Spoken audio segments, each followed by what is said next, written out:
यहां पर थे कि भारतीय मामलों में प्रिवी काउंसिल की जो अंतिम अपीलीय अधिकारिता थी वो 26 जनवरी 1950 तक बनी रही। प्रिवी काउंसिल की इस अधिकारिता को संविधान सभा के 1949 के एक कानून द्वारा निरस्त किया गया था, रिपील किया गया था। तो ध्यान रखना है। ये क्या बताना चाह रहा है कि आपको अब याद करना है, थोड़ा सा अपने दिमाग पर जोर देना है कि जब हमने 1935 का एक्ट पढ़ा था तब हमने उसमें एक संघीय न्यायालय पढ़ा था कि एक संघीय न्यायालय की स्थापना की गई। और लेकिन वो संघीय न्यायालय जो था, जो फेडरल कोर्ट था, उसके ऊपर भी एक कोर्ट और था।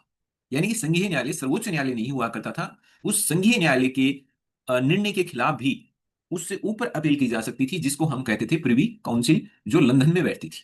हम ये 1935 के एक्ट की बात बता रहा हूँ, मैं आपको रिवाइज करा रहा हूँ। 1935 के एक्ट ने बोला था कि एक संघीय न्यायालय होगा अपने देश में, लेकिन वो अंतिम अपीलीय न्यायालय नहीं होगा, वो सर्वोच्च न्यायालय नहीं होगा। ये क्यों कह रहा है? क्योंकि संघीय न्यायालय के ऊपर भी एक न्यायालय है जिसमें संघीय न्यायालय के खिलाफ अपील कर सकते हो। तो इसका मतलब सर्वोच्च न्यायालय कौन है? Privy council.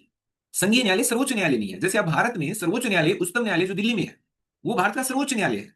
इसके ऊपर भारत में कोई न्यायालय नहीं है। ऐसा कोई न्यायालय नहीं है जिसमें आप सर्वोच्च न्यायालय के खिलाफ अपील कर सको। मान लो सर्वोच्च न्यायालय ने किसी मामले में फैसला दे दिया, तो क्या उस फैसले के खिलाफ या उस फैसले को उससे ऊपर के कोई न्यायालय में चुनौती दे सकते हो? तो नहीं, भारत में इससे ऊपर कोई न्यायालय ही नहीं है। भारत में सबसे शीर्ष पर, सबसे चोटी पर न्यायालय कौन है? सर्वोच्च न्यायालय।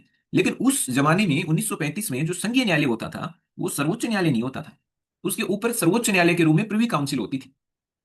और प्रिवी काउंसिल में भारतीय प्रिवी काउंसिल भारतीय मामलों को सुनने वाला अंतिम अपीलीय न्यायालय था। यानी भारत से जुड़े हुए जो मामले थे उनमें अगर आप उन मामलों के फैसलों से खुश नहीं हैं, आपको वो फैसले नहीं जच रहे हैं, आपको लगता है गड़बड़ हुआ है, तो उन फैसलों के खिलाफ आप लंदन में बैठे हुए प्रिवी काउंसिल का दरवाजा दरवाजा खटखटा सकते हैं।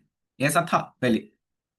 तो ये कह रहा है कि भारत के मामलों में एक अपील, जो अपील सुनने का जो प्रिवी काउंसिल का जो अधिकार था कि वो भारत में स्थित संघीय न्यायालय के खिलाफ भी अपील सुन सकता था, ये अधिकार कब तक चलता रहा था?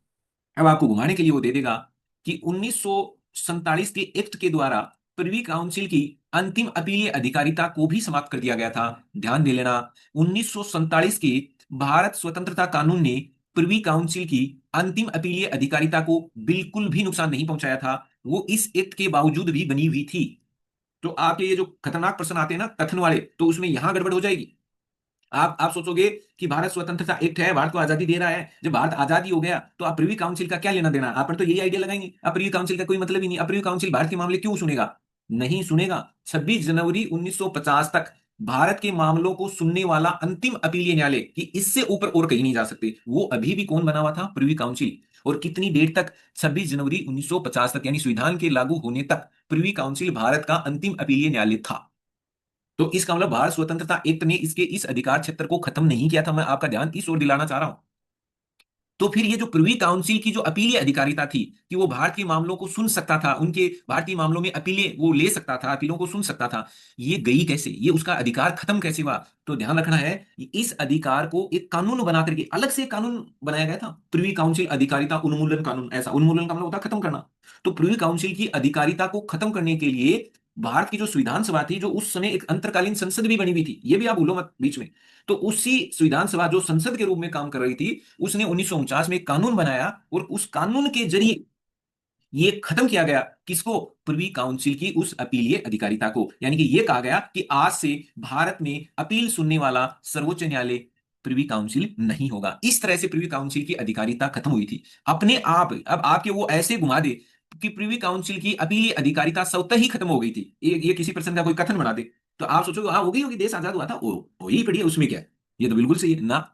इसके लिए प्रिवी काउंसिल की जो अपील सुनने का जो इसका अधिकार था, उसको खत्म करने के लिए भारत की संविधान सभा को 1949 में अलग से कानून लाना पड़ा और उस कानून में लिखना पड़ा कि अब प्रिवी काउंसिल भारतीय मामलों में अंतिम अपीलीय न्यायालय नहीं है। अब वो भारतीय मामलों में अपील नहीं सुन पाएगा, ये लिखना पड़ा। तब जाके उसकी अपीलीय अधिकारिता से हमें छुटकारा मिला था।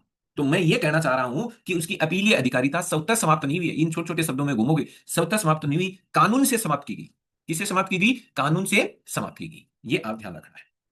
और वो कानून कब आया था? 1949 में। कौन लेके आया था? संविधान सभा जो अंतरकालीन संसद थी। तो अब प्रश्न आ गया कि उसकी अंतिम अपीलीय अधिकारिता कब तक बनी रही? 26 जनवरी 1950 तक।